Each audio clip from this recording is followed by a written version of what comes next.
بسم اللہ الرحمن الرحیم۔ میں ڈاکٹر اینت سیوانی آپ سبھی کو اس ناچیز کی طرف سے سلام عرض ہے۔ میں اسلامک ہسٹری پارٹ 7 آپ کے سامنے پیش کرنے جا رہا ہوں۔ اس میں آپ حضرت محمد مصطفیٰ صلی اللہ علیہ وسلم کی دادا محترم عبد المطلب کی وفات، آپ صلی اللہ علیہ وسلم کے چچا محترم ابو طالب کی نگرانی میں آپ صلی اللہ علیہ وسلم کی پرورش، شام کی طرف آپ صلی اللہ علیہ وسلم کے پہلا سفر تجارت میں جانا تتھا راستے میں ایک پادری کا ملنا اور آپ صلی اللہ علیہ وسلم کے چچا ابو طالب محترم کو آپ صلی اللہ علیہ وسلم کے بارے میں اوگت کرانے جیسے واقعات شامل ہیں۔ آپ صلی اللہ علیہ وسلم 2 سال تک ابو عبد المطلب کی سرپرستی اور نگرانی میں پرورش پا کر جب 8 سال کی عمر کو پہنچے تھے کہ عبد المطلب کا بھی انتقال ہو گیا۔ جب عبد المطلب کا جنازہ اٹھا تو آپ صلی اللہ علیہ وسلم جنازے کے ساتھ تھے۔ عبد المطلب نے انتقال سے پہلے آپ صلی اللہ علیہ وسلم کے متعلق یہ انتظام کر دیا تھا کہ آپ صلی اللہ علیہ وسلم کو اپنے بیٹے ابو طالب کی کفالت یعنی کہ نگرانی میں دے کر خاص طور پر وصیت کی تھی کہ اس لڑکے یعنی اپنے بھتیجے کی خبر گیری میں کوئی کوتاہی نہیں کرنا۔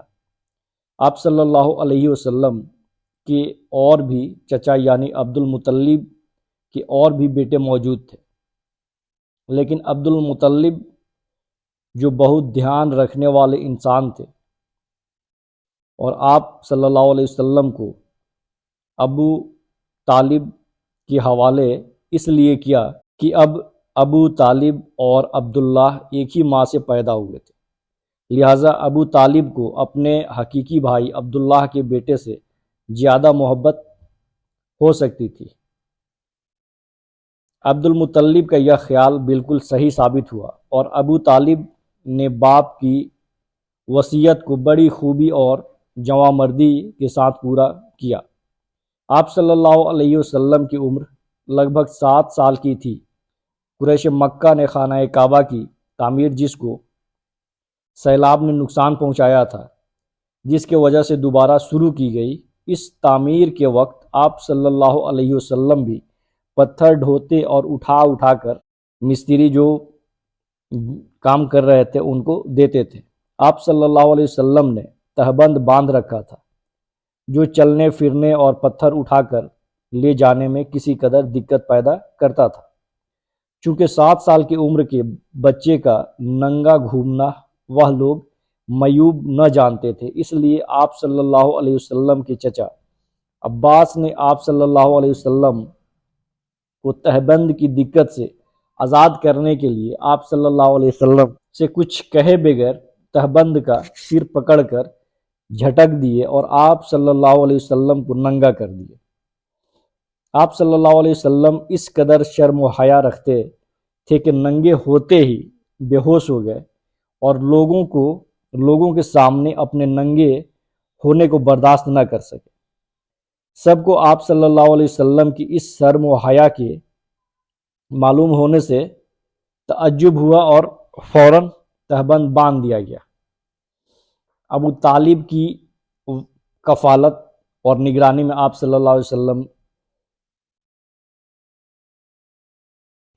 ابو طالب نے آپ صلی اللہ علیہ وسلم کو اپنے بچوں سے زیادہ عزیز رکھتے اور کبھی بھی آپ صلی اللہ علیہ وسلم کو اپنے آنکھوں سے اوجھل نہیں ہونے دیتے تھے، یہاں تک کہ رات کے سمے بھی اپنے پاس ہی سلاتے تھے۔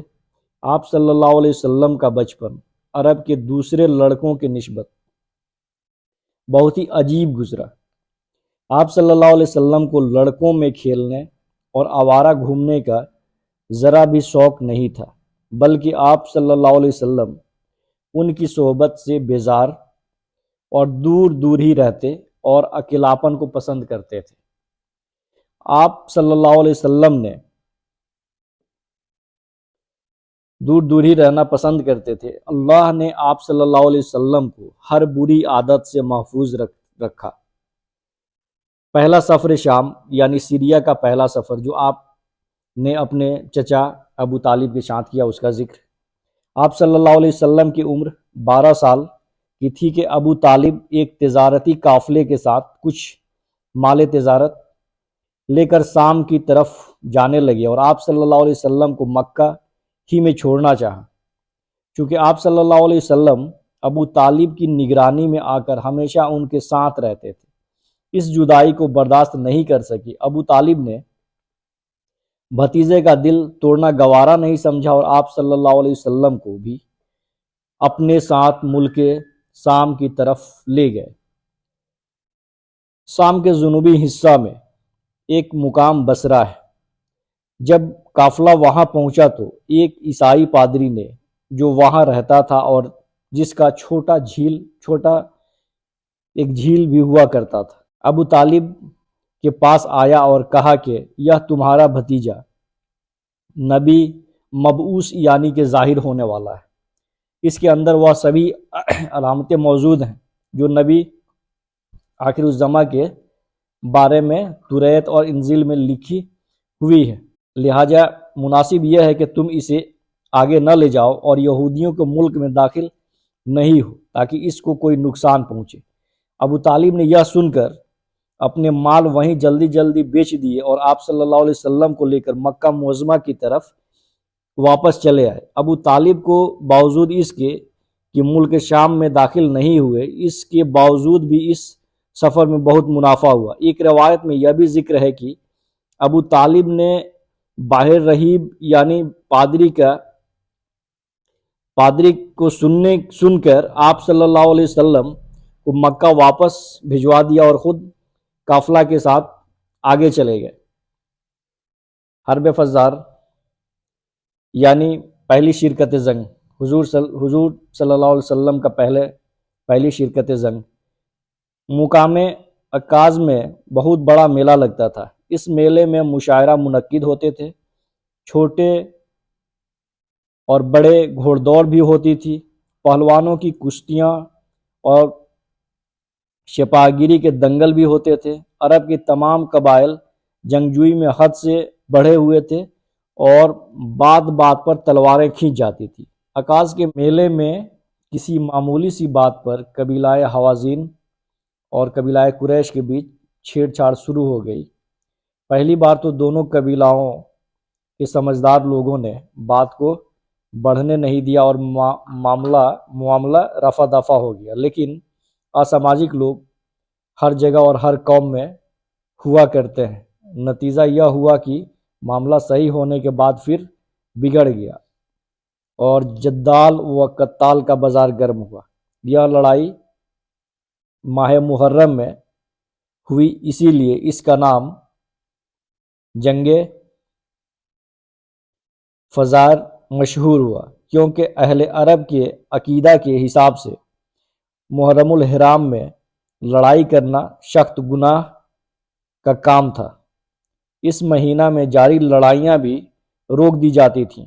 یہ لڑائی 4 بڑی بڑی لڑائیوں کا ایک سلسلہ تھا اور ہر دوسری لڑائی پہلی لڑائی سے زیادہ سخت ہوا کرتا تھا، کیونکہ قبیلہ حوازن کے ساتھ قیس اعلان کے تمام دوسرے قبائل اور قریش کے ساتھ کنان کے تمام قبائل ایک کے بعد دوسرے شامل ہوتے گئے اور یہ لڑائی ترقی کر کے قبائل قیش اور قبائل کنان کی لڑائی بن گئی۔ آخری چوتھی لڑائی نہایت ہی سخت اور زبردست لڑائی تھی، جس میں کچھ سرداروں نے خود اپنے پیروں میں بیڑیاں ڈلوائی تھیں کہ میدان جنگ سے کسی طرح بھی بھاگ نہ سکے۔ اسی آخری چوتھی لڑائی میں پہلی مرتبہ آپ صلی اللہ علیہ وسلم بھی مسلح ہو کر جنگ میں شریک ہوئے۔ بنو کنان میں ہر قبیلہ کا سپہ سالار یا سیناپتی الگ الگ تھا، چونکہ بنو ہاشم کے سردار آپ صلی اللہ علیہ وسلم کے چچا جابر بن عبد المطلب تھے اور ساری فوج یعنی